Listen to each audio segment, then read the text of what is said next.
Capítulo 22. A ilustração do banquete de casamento. Jesus lhes falou novamente por parábolas, dizendo: O reino dos céus é como um rei que preparou um banquete de casamento para seu filho. Enviou seus servos aos que tinham sido convidados para o banquete, dizendo-lhes que viessem, mas eles não quiseram vir.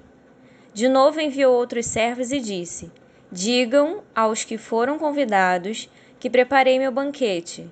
Meus bois e meus novilhos gordos foram abatidos e tudo está preparado. Venham para o banquete de casamento. Mas eles não lhes deram atenção e saíram, um para o seu campo, outro para o seu negócio.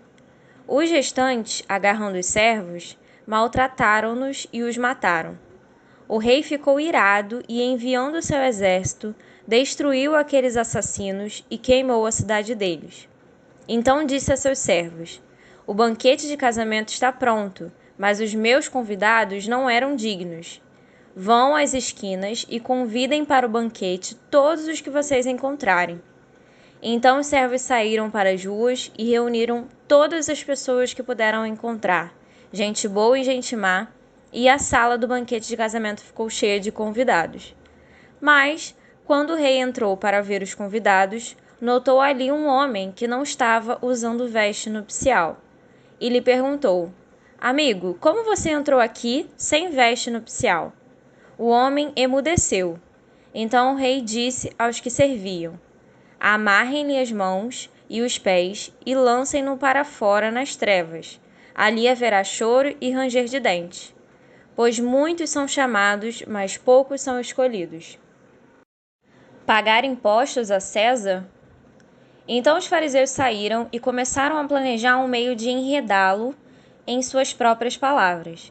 Enviaram-lhe seus discípulos junto com os herodianos, que lhe disseram: Mestre, sabemos que és íntegro e que ensinas o caminho de Deus conforme a verdade. Tu não te deixas influenciar por ninguém, porque não te prendes à aparência dos homens. Dize-nos, pois, qual é a tua opinião? É certo pagar imposto a César ou não? Mas Jesus, percebendo a má intenção deles, perguntou: Hipócritas, por que vocês estão me pondo à prova? Mostrem-me a moeda usada para pagar o imposto. Eles lhe mostraram 1 denário e ele lhe respondeu: De quem é esta imagem e esta inscrição?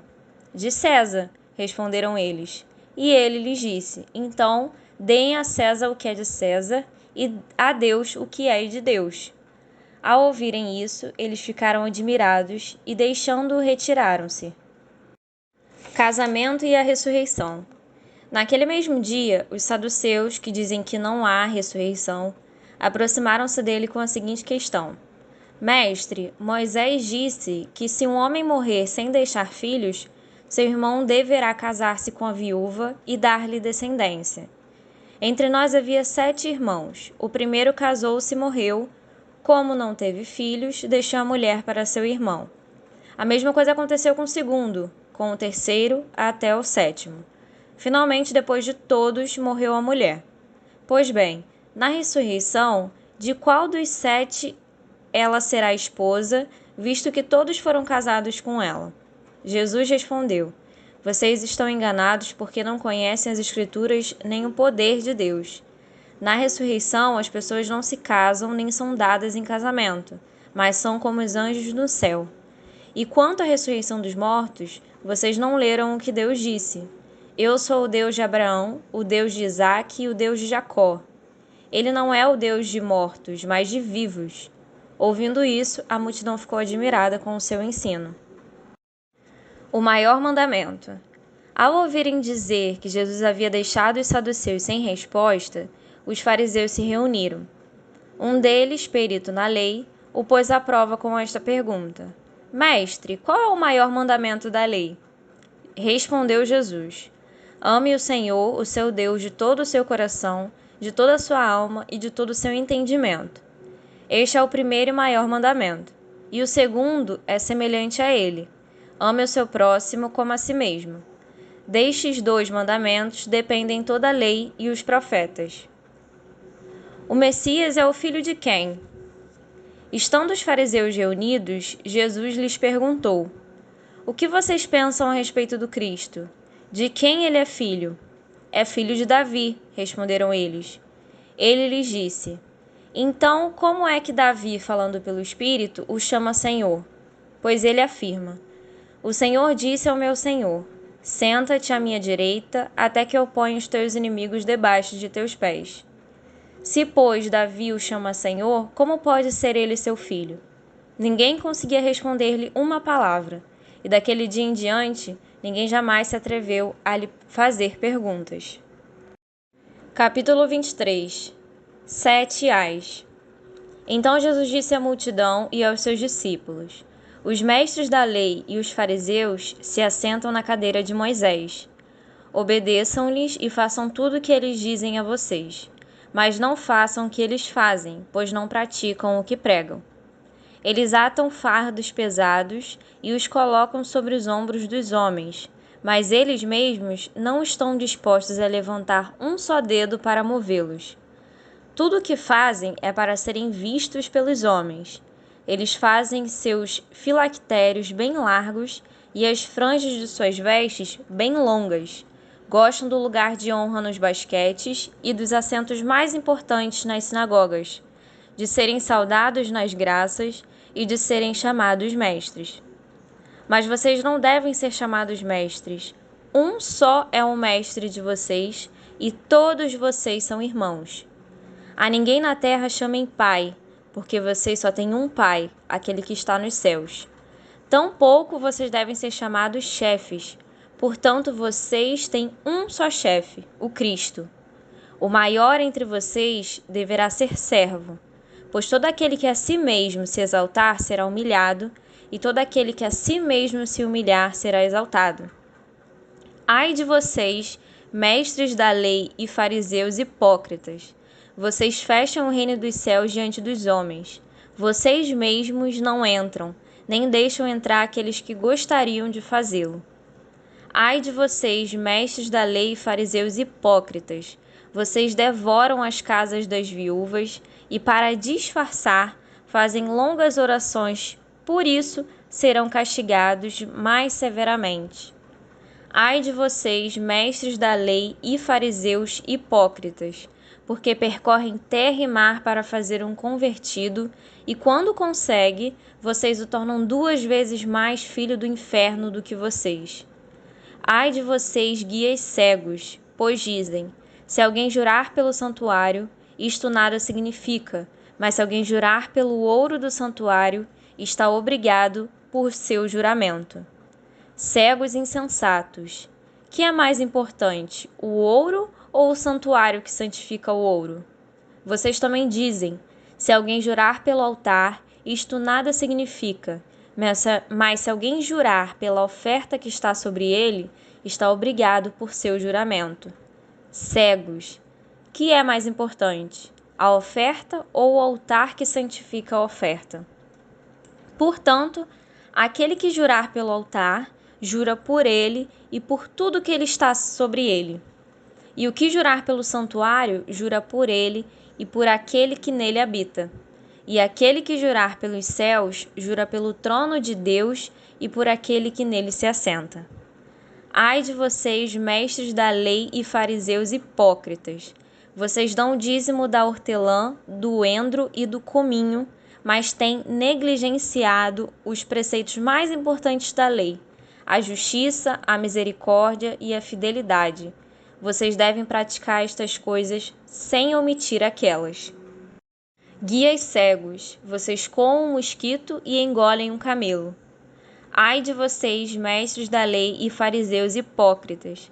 Vocês limpam o exterior do copo e do prato, mas por dentro eles estão cheios de ganância e cobiça. Fariseu cego!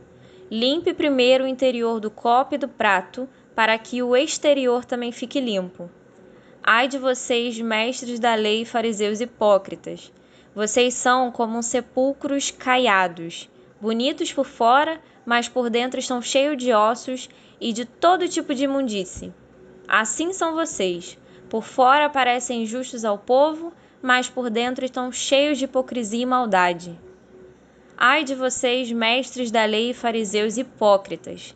Vocês edificam os túmulos dos profetas e adornam os monumentos dos justos, e dizem: se tivéssemos vivido no tempo dos nossos antepassados, não teríamos tomado parte com eles no derramamento do sangue dos profetas.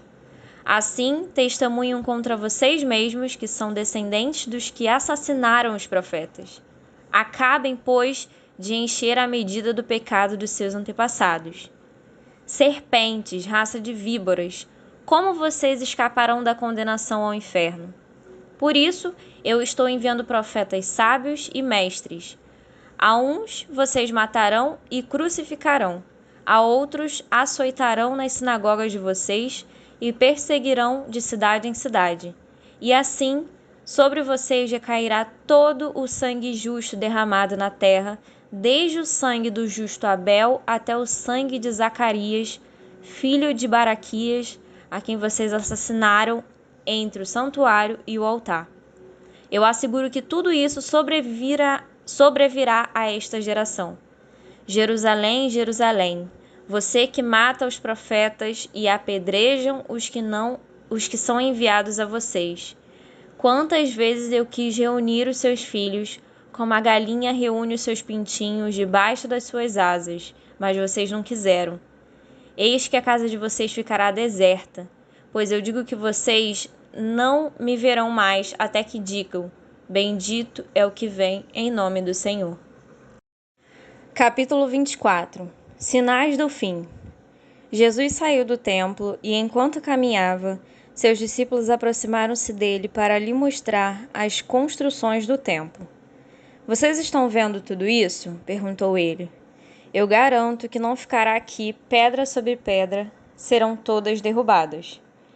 Tendo Jesus se assentado no Monte das Oliveiras, os discípulos dirigiram-se a ele em particular e disseram: dize-nos quando acontecerão essas coisas e quando será o sinal da tua vinda e do fim dos tempos. Jesus respondeu: cuidado que ninguém os engane, pois muitos virão em meu nome dizendo: eu sou o Cristo, e enganarão a muitos.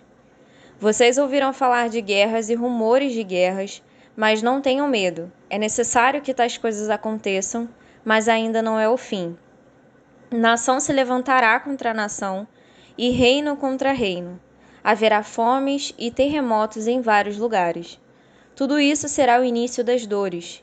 Então eles os entregarão para serem perseguidos e condenados à morte, e vocês serão odiados por todas as nações por minha causa. Naquele tempo, muitos ficarão escandalizados, trairão e odiarão uns aos outros, e numerosos falsos profetas surgirão e enganarão a muitos. Devido ao aumento da maldade, o amor de muitos esfriará, mas aquele que perseverar até o fim será salvo. E este evangelho do reino será pregado em todo o mundo como testemunho a todas as nações, e então virá o fim. Assim, quando vocês virem o sacrilégio terrível do qual falou o profeta Daniel no lugar santo, quem lê, entenda. Então os que estiverem na Judéia fujam para os montes. Quem estiver no telhado de sua casa, não desça para tirar dela coisa alguma. Quem estiver no campo, não volte para pegar seu manto. Como serão terríveis aqueles dias para as grávidas e para as que estiverem amamentando. Orem para que a fuga de vocês não aconteça no inverno nem no sábado, porque haverá então grande tribulação, como nunca houve desde o princípio do mundo até agora, nem jamais haverá. Se aqueles dias não fossem abreviados, ninguém sobreviveria, mas por causa dos eleitos, aqueles dias serão abreviados. Se então alguém disser: vejam, aqui está o Cristo, ou ali está ele, não acreditem, pois aparecerão falsos cristos e falsos profetas, que realizarão grandes sinais e maravilhas para, se possível, enganar até os eleitos. Vejam que eu os avisei antecipadamente. Assim, se alguém disser: ele está lá no deserto, não saiam, ou ali está ele dentro da casa, não acreditem, porque assim como o relâmpago sai do Oriente e se mostra no Ocidente, assim será a vinda do Filho do Homem. Onde houver um cadáver, aí se ajuntarão os abutres. Imediatamente após a tribulação daqueles dias, o sol escurecerá e a lua não dará sua luz. As estrelas cairão do céu e os poderes celestes serão abalados. Então aparecerá no céu o sinal do Filho do Homem, e todas as nações da terra se lamentarão e verão o Filho do Homem vindo nas nuvens do céu, com poder e grande glória. E ele enviará os seus anjos com grande som de trombeta, e estes reunirão os seus eleitos dos quatro ventos, de uma a outra extremidade dos céus. Aprendam a lição da figueira. Quando seus ramos se renovam e suas folhas começam a brotar, vocês sabem que o verão está próximo. Assim também, quando virem todas estas coisas, saibam que ele está próximo, às portas. Eu asseguro a vocês que não passará esta geração até que todas estas coisas aconteçam. Os céus e a terra passarão, mas as minhas palavras jamais passarão. O dia e a hora desconhecidos. Quanto ao dia e à hora ninguém sabe, nem os anjos dos céus, nem o Filho, senão somente o Pai. Como foi nos dias de Noé, assim também será na vinda do Filho do Homem. Pois nos dias anteriores ao dilúvio, o povo vivia comendo e bebendo, casando-se e dando-se em casamento, até o dia em que Noé entrou na arca. E eles nada perceberam, até que veio o dilúvio e os levou a todos. Assim acontecerá na vinda do Filho do Homem. 2 homens estarão no campo, um será levado e o outro deixado. 2 mulheres estarão trabalhando no moinho, uma será levada e a outra deixada. Portanto, vigiem, porque vocês não sabem em que dia virá o Senhor. Mas entendam isto: se o dono da casa soubesse a que hora da noite o ladrão viria, ele ficaria de guarda e não deixaria que a sua casa fosse arrombada. Assim, vocês também precisam estar preparados, porque o Filho do Homem virá numa hora em que vocês menos esperam. Quem é, pois, o servo fiel e sensato, a quem seu senhor encarrega dos demais servos de sua casa, para lhes dar alimento no tempo devido? Feliz o servo que seu senhor encontrar, fazendo assim quando voltar. Garanto que ele o encarregará de todos os seus bens. Mas supunham que esse servo seja mau e diga a si mesmo: meu senhor está demorando. E então comece a bater em seus conservos e a comer e a beber com os beberrões. O senhor daquele servo virá num dia em que ele não espera e numa hora que não sabe. Ele o punirá severamente e lhe dará lugar com os hipócritas, onde haverá choro e ranger de dentes. Capítulo 25. A ilustração das 10 jovens. O reino dos céus será, pois, semelhante a 10 virgens que pegaram suas candeias e saíram para encontrar-se com o noivo. 5 delas eram insensatas e 5 eram prudentes. As insensatas pegaram suas candeias, mas não levaram óleo.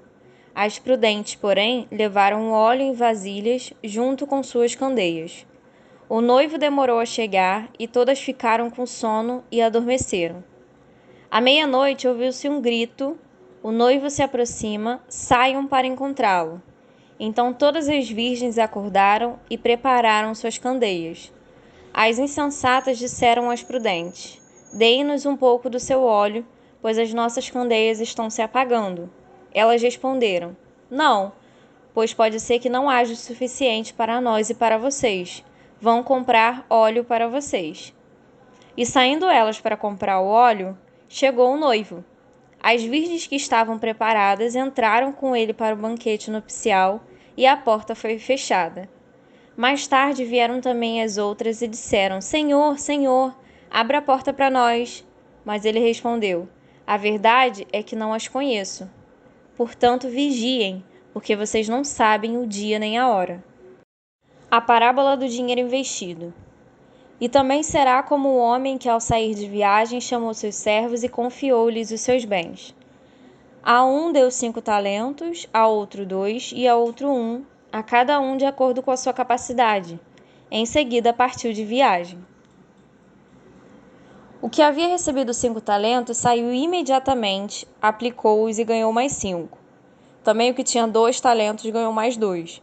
Mas o que tinha recebido 1 talento saiu, cavou um buraco no chão e escondeu o dinheiro do seu senhor. Depois de muito tempo, o senhor daqueles servos voltou e acertou conta com eles.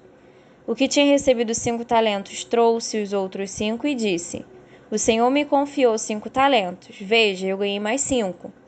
O senhor respondeu: Muito bem, servo bom e fiel. Você foi fiel no pouco e o porei sobre o muito. Venha e participe da alegria do seu senhor.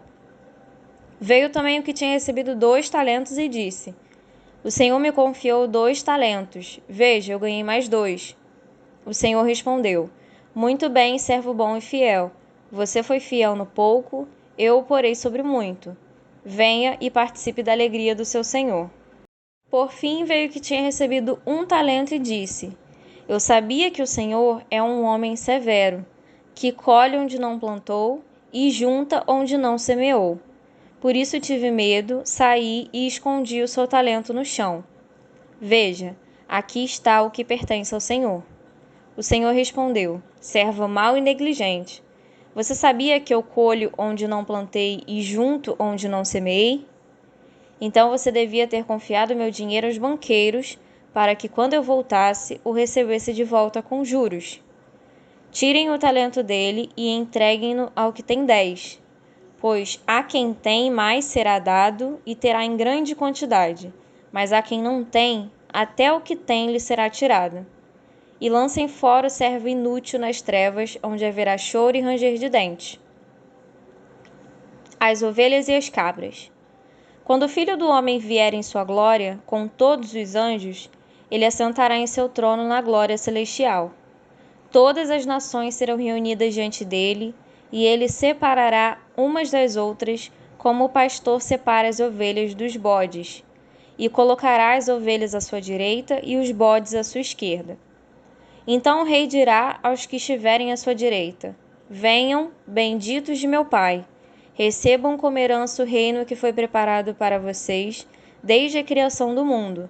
Pois eu tive fome e vocês me deram de comer, tive sede e vocês me deram de beber, fui estrangeiro e vocês me acolheram. Necessitei de roupas e vocês me vestiram, estive enfermo e vocês cuidaram de mim, estive preso e vocês me visitaram. Então os justos lhe responderão: Senhor, quando te vimos com fome e te demos de comer, ou com sede e te demos de beber? Quando te vimos como estrangeiro e te acolhemos, ou necessitado de roupas e te vestimos? Quando te vimos enfermo ou preso e fomos te visitar? O rei responderá: Digo a verdade, o que vocês fizeram a algum dos meus menores irmãos, a mim o fizeram. Então ele dirá aos que estiverem à sua esquerda: Malditos, apertem-se de mim para o fogo eterno, preparado para o diabo e os seus anjos. Pois eu tive fome e vocês não me deram de comer, tive sede e não me deram para beber. Fui estrangeiro e vocês não me acolheram, necessitei de roupas e vocês não me vestiram. Estive enfermo e preso e vocês não me visitaram. Eles também responderão: Senhor, quando te vimos com fome ou com sede, ou estrangeiro ou necessitado de roupas, ou enfermo ou preso, e não te ajudamos? Ele responderá: Digo a verdade, que vocês deixaram de fazer a alguns destes mais pequeninos, também a mim deixaram de fazê-lo. E estes irão para o castigo eterno, mas os justos para a vida eterna.